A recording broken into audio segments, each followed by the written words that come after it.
자, 이제 자연에 대한 다양한 관점인데, 뭐 크게 아까 얘기했듯이 인간 중심의 관점이 있고, 그 다음에 뭐 생태주의적인 관점, 그 다음에 뭐 인간과 생태, 자연과의 조화를 이루는 관점, 뭐 크게는 세 가지 정도로 얘기할 수 있을 것 같아요.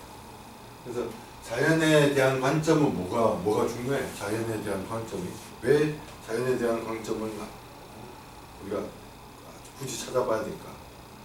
뭐 아까도 얘기했듯이 자연을 어떻게 바라보느냐에 따라서 무분별한 개발이 될 수도 있고, 자연의 영향을 받을 수도 있고, 그다음에 자연과 더불어 합리적인 방향을 찾을 수도 있고, 이런 부분들을 이제 어떻게 생각하는, 그래서 자연을 도구로 보느냐, 좀 이렇게 용어를 통해서 알아본다고 하면 그런 내용들이 있습니다.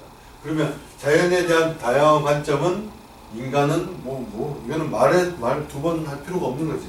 자연과 밀접하게 살아오고 자연에 관한 다양한 사고방식이나 가치관을 형성해 왔다.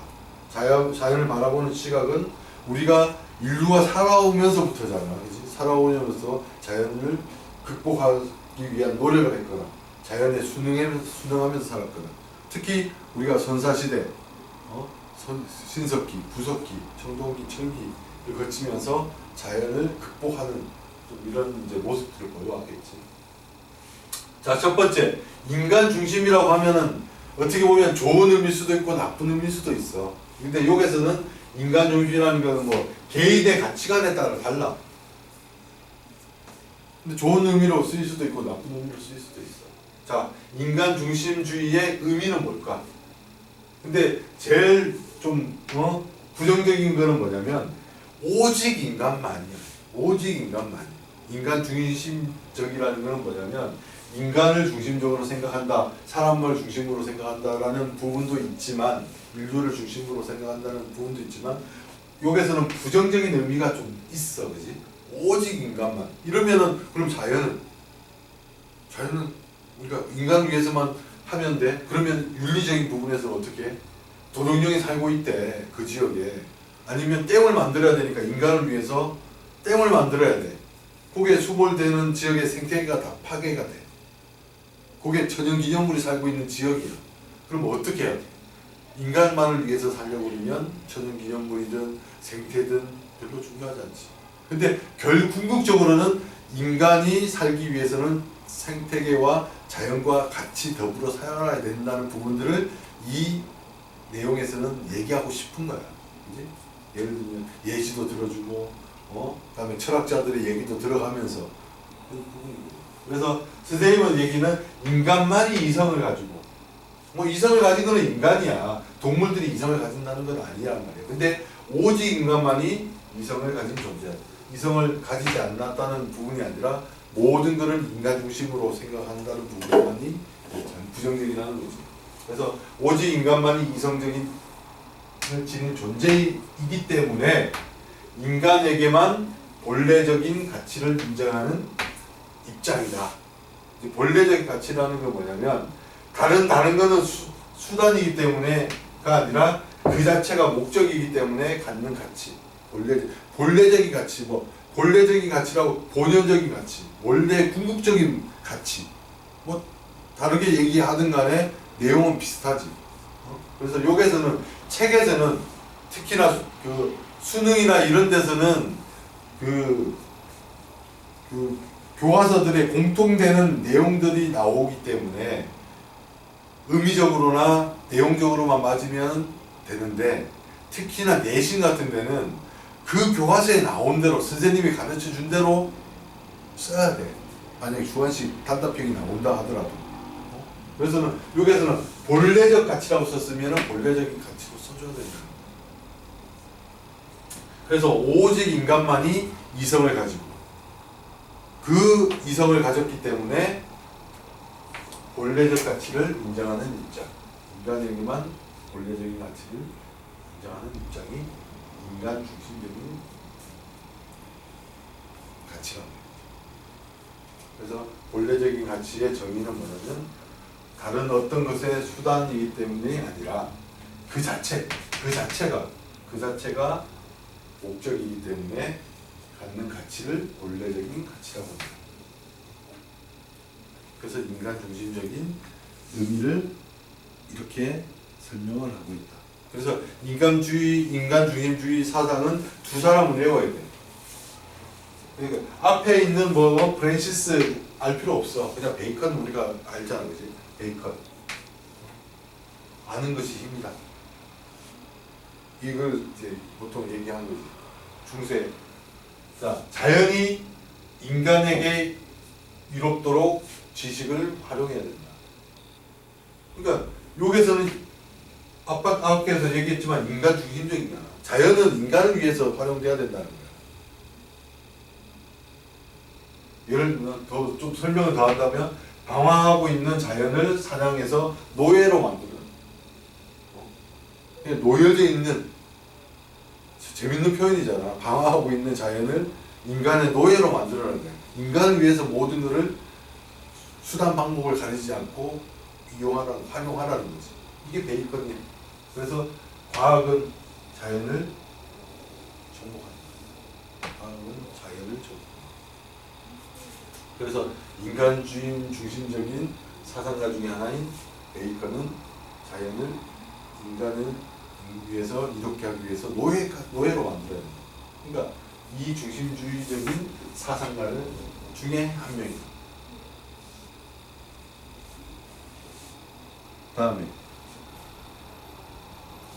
다음에 데카르트. 데카르트는 또 뭐라고 했냐면 자연을 기계론적으로 생각하는 거야. 기계적인 자연. 기계론적인 자연. 뭐냐면 우리는 자연의 주인이자 소유자가 될 수 있다. 인간은, 그러니까 우리는 인간이겠지. 인간은 자연의 주인이자 소유자가 될 수 있다. 인간은 정신을 소유한 존엄한 존재지만 자연은 의식이 없는 물질이다. 그러니까 자연은 하찮게 보는 거지. 자연은 위에서 베이컨이 얘기했듯이 노예로 보듯이. 그 다음에 데카르트는 뭘로 보냐면 기계론적인 자연관을 가지고 있다는 거예요. 그러니까 자연은 인간을 위해서 공부를 해야 될 의식 없는 물질이다. 그러니까 이 두 사람은 뭐야? 베이컨하고 데카르트는 인간 중심주의적인 자연관을 가지고 있다. 인간을 위해서 모든 자연은 공부를 해야 된다는 거지. 그래서 예를 들면 이 두 사람을 얘기하는 거야. 어떤 때는 이걸 베이컨을 알려주지도 않아. 아는 것은 힘이다라고 하면서 자연에 대한 설명을 주게. 아니면 이 사상가들은, 이 철학자들은 어떤 중심적인 자연관을 가지고 있는가, 아니면 어떤 이런 자연관을 가지고 있는 내용의 특징은 설명으로 맞는 것은 이런 식으로 나오는 거지. 그래서 베이컨이나 데카르트는 인간 중심주의적인 자연관을 가지고 있다. 이렇게 이제 이해를 하면 되는 거지. 자, 뭐 더 이제 특징을 얘기하면 도구적인 자연관을 토대로. 도구적인. 그러니까 본질이 아니란 말이야. 자연은 본질이, 인간을 위해서 수단이란 말이야. 인간이 잘 살기 위한, 인간이 혜택을 누리기 위한 도구에 불과한 게 자연이란 말이지. 그래서 도구적 자연관. 아까 때 기계론적 자연관, 도구적 자연관, 이런 것들이 이제 인간 중심적인 자연관이에요. 자, 이걸 토대로 해서 자연을 인간의 욕구 충족을 위한 도구, 수단으로 바라보는 게 인간 중심적인 자연 중심주의의 특징이다. 자, 그러면 예를 들면 도구적인 자연관의 예가 이런 거야. 숲이 지닌 가치는 숲을 통해서 인간이 얼마만큼의 그러니까 이익을 얻느냐가 숲의 가치지. 숲에서 어떤 땔감이 나오고 나무가 산소를 공급하고 이런 부분들에 그 사람이 이익을 갖지 않는다면 숲의 가치는 없다는 거야. 그러니까 사람을 중심적으로 바라본다는 의미라는 거지. 그지?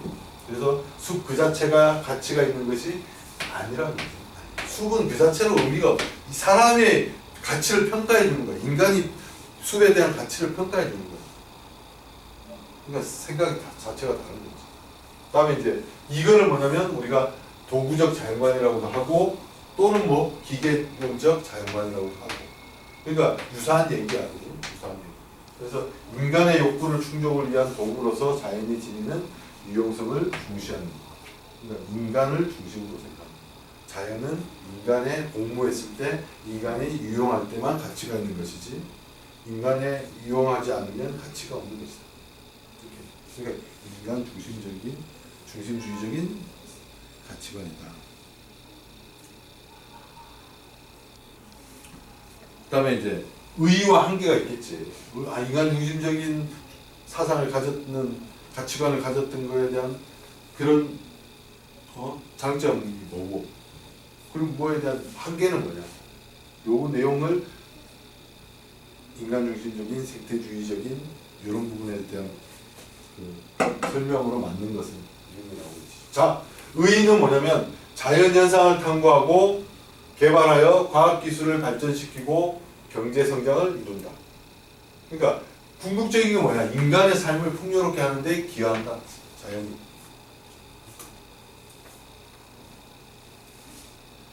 인간을 위해서 자연을 탐구하는 거지. 자연을 위해서 자연을 탐구하는 게 아니라는 거야. 인간을 위해서 자연을 탐구한다. 그래서 궁극적인 의의는 뭐냐면 이렇게 인간의 삶을 풍요롭게 하는데 기여한다. 인간의 삶을 풍요롭게 하는데 기여한다. 나 한계는 뭐야? 인간을 위해서 살다 보면 무방비하게 개발이 되거나 하는 경우가 생기겠지. 뭐야?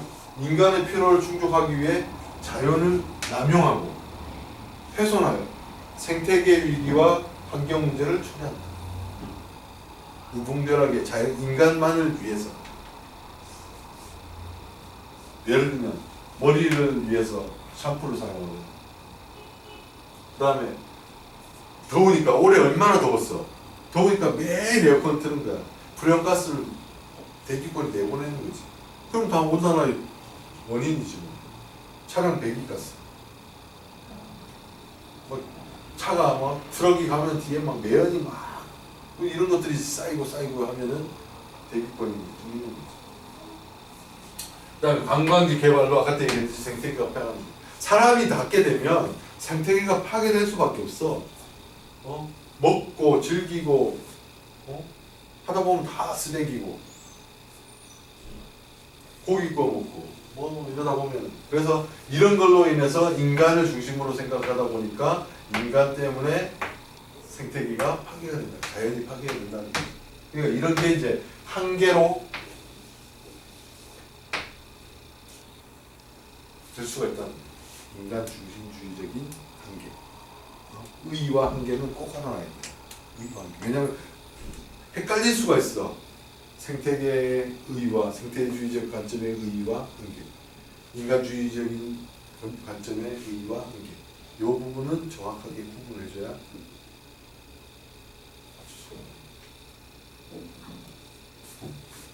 그래서 인간 중심적인 게 다 모든 부분은 아니라는 거예요.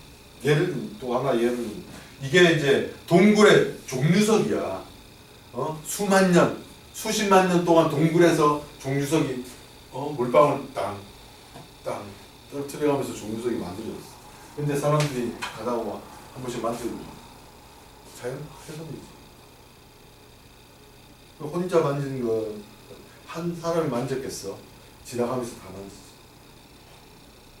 그러니까 이런 것들이 이제 떨어지거나 누가 이렇게 종류석 있는 거 꺾어오거나 부러뜨리거나 이런 것들이 이제 어떻게 보면 자연 훼손의 한 예란 말이에요. 그러니까 인간의 자기의 마음이 즐거우려고 자연을 훼손시키는 거니까. 그러니까 특히나 이제 관광지 개발이나 이런 부분들 그래서 그런 거잖아. 아까도 얘기했지만 설악산에 케이블카를 놓느냐 아니면 요즘에 들은 게 어디냐 남이섬에 땅을 파봤더니 개발하려고 땅을 팠는데 그 밑에서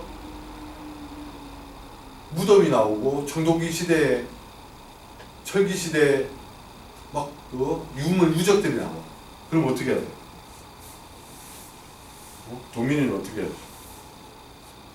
개발을 해야 돼. 거기에 롯데월드나 막 우리가 얘기하는 그 미국의 큰 놀이공산 있잖아. 놀이동산 뭐였지? 유니버설 스튜디오가 막 투자를 하려고 했어. 근데 딱 이 토지가 좋아. 남일섬에 그 섬이 넓고 거기다가 세계적인 도쿄보다 더 큰 놀이동산을 지으려고 딱 가서 포크레인을 하나 팠는데 딱 파다 보니까 한 2, 3km, 200m, 300m 정도 팠는데 거기에 뭐가 유물 유적이 나오고 옛날 가야 시대 아니면 고구려 유물 유적이 나온단 말이야. 그럼 보통 문화재청에서는 그걸 스톱을 시켜. 왜? 그걸 다 발굴해 가지고 그걸 옮기든지 아니 그곳에 이제 전시관을 만들든지 한단 말이야. 그러니까 경제적인 발전이 중요하냐, 문화재가 중요하냐, 이거에 대한 갈등이 생길 수가 있지. 의견 반대 이제 대립이 생길 수가 있지. 그때 이제 평가를 어떻게 누구의 손을 들어야 되냐, 라는 이제 문제가 생기는 거지. 그래서 인간 중심주의적인 가치관만 좋은 게 아니라 어떻게 이제 판단해야 될지, 사회 현상이나 현재적인 이슈에 대해서 어떻게 생각하는지 그런 부분들이 이제 다 이런 거를 바탕으로 평가를 해야 되는 거지. 자, 생태 중심주의, 생태. 자, 생태 중심주의적인 의미. 아까 때는 인간 중심주의적인 의미를 찾아봤는데 생태 중심주의적인 의미는 뭐야?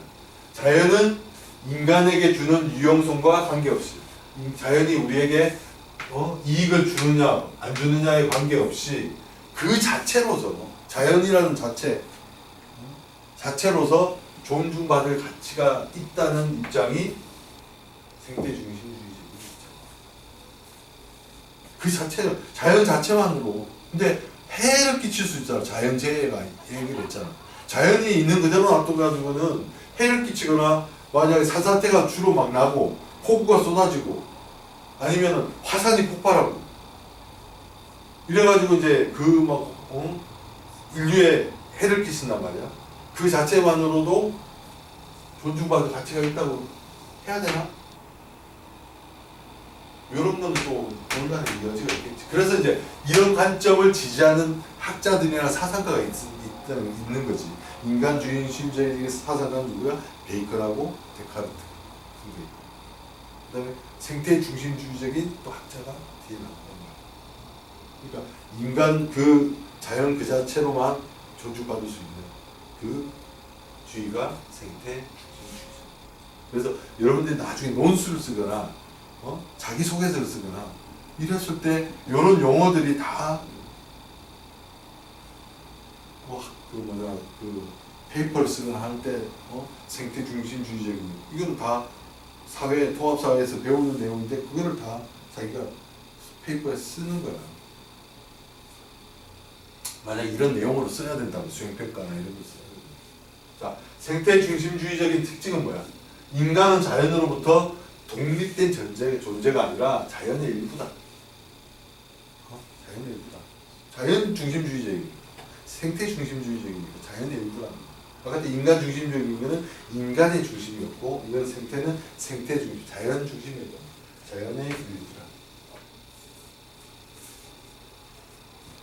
그 다음에 인간을 포함해서 생태계를 이루는, 생태 중심주의적이니까 생태를 이루는 동물, 식물, 무생물까지 도덕적으로 대우해야 된다. 도덕적으로 대우해야 된다. 가치를 인정해야 된다.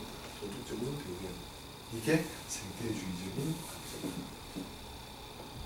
근데 어떻게 보면은 인간 중심적인 것도 중요하지만 거기에 대한 한계가 있고, 여기도 분명히 생태 중심주의적인 의의는 있지만 또 한계가 있단 말이지.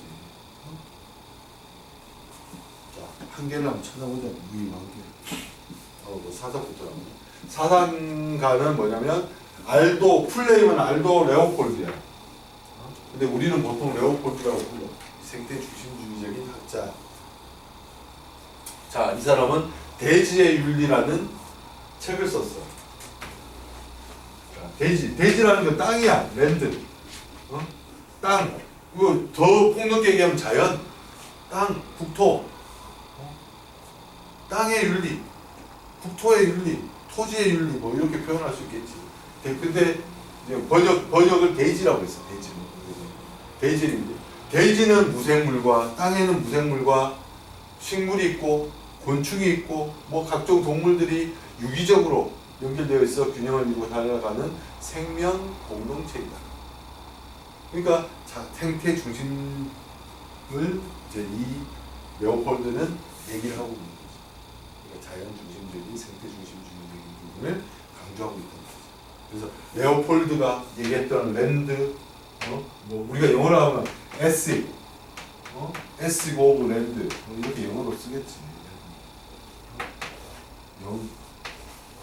대지의 윤리 이렇게 쓰겠지. 대지의 윤리에서는 무슨 내용을 하고 있어? 생태주의적인 관점을 얘기하고 있다. 지지하고 있다. 이런 거지. 레오폴드 생태주의적인 관점의 사상가. 자, 보자고. 자, 이 사람 중에 레오폴드야. 레오폴드가 재밌는 경험을 했어. 어떤 경험이냐면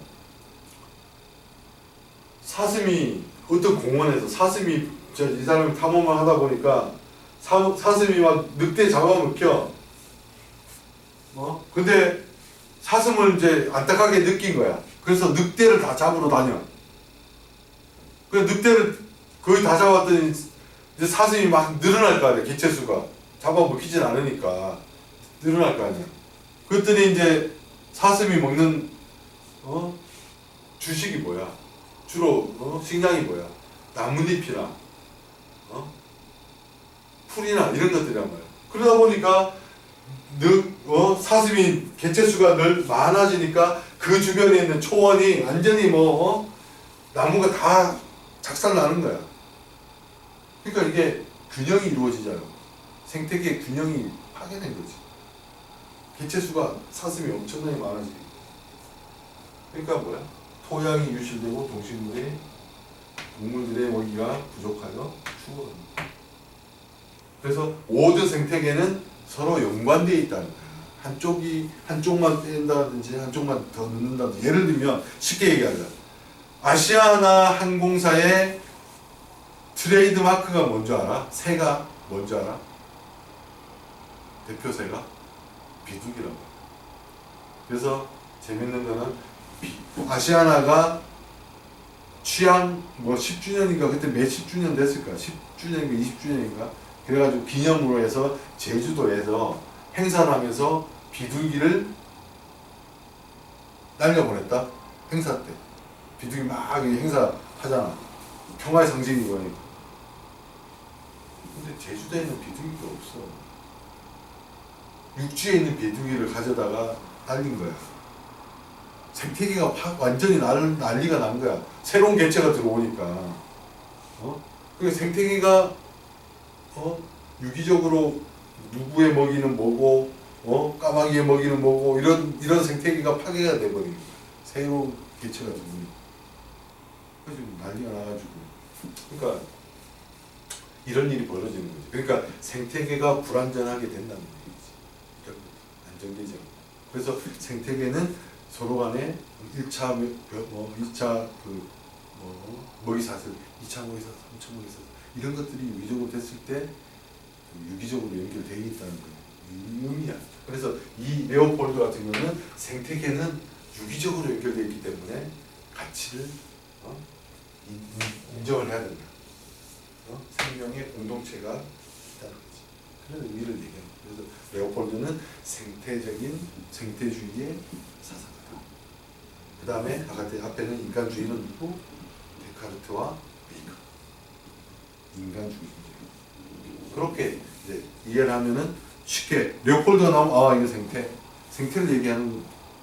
그렇게 이제 문제. 그러니까 특히 사상가 나오는 건 어렵잖아.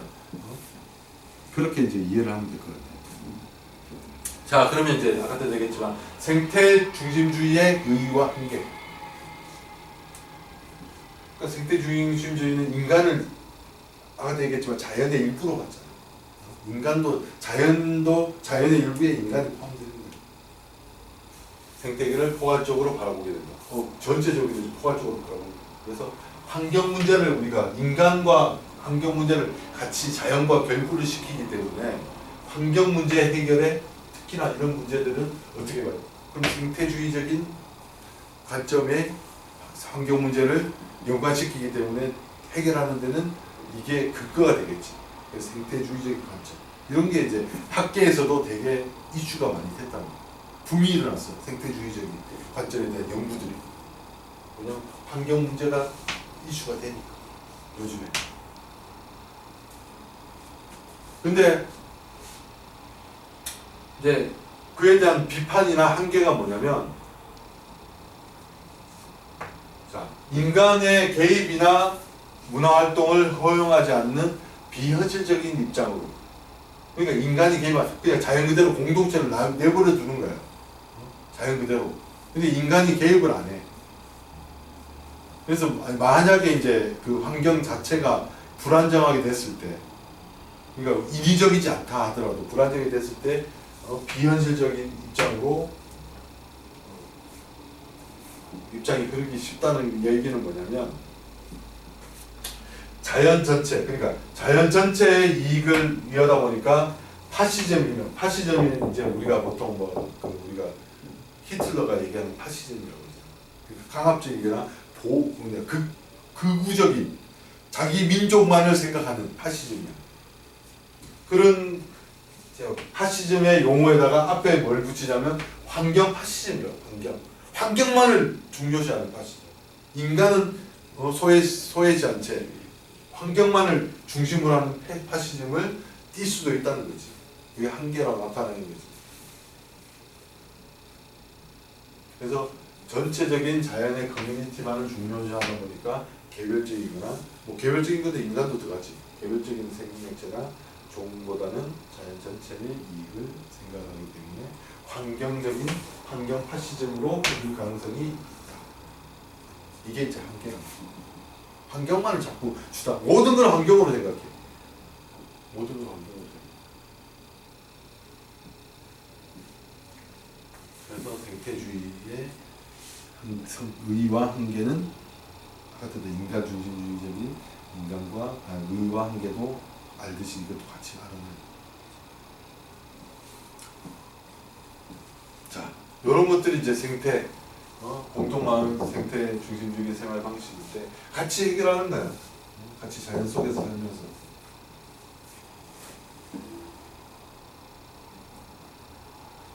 자, 그 다음에 이제 인간과 이게 이제 어떻게 보면 아까 앞에서 나왔듯이 통합적인 관점과 같이 사회 현상을 바라보는 통합적인 관점과 같이 여기서도 인간과 자연을 바라보는 바람직한 관계는 뭘까? 자, 인간과 자연의 관계에서 어떤 관계가 제일 중요할까? 인간 중심주의적인 관점에서 벗어나 자연과의 유기적인 관계를 지향해야 합니다.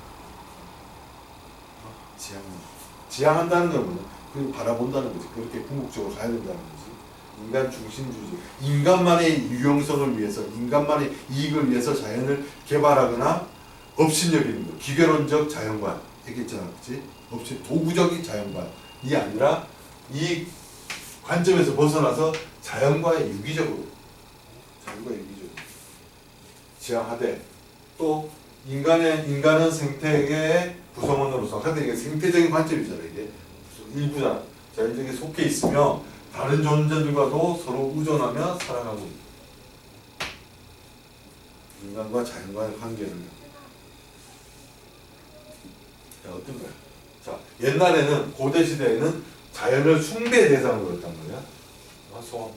요 마을 입구에 가면은 큰 나무, 막 500년 된 나무 밑에서 우리 마을의 편안함을 선항시 마을을 수호하는 나무란 말이야.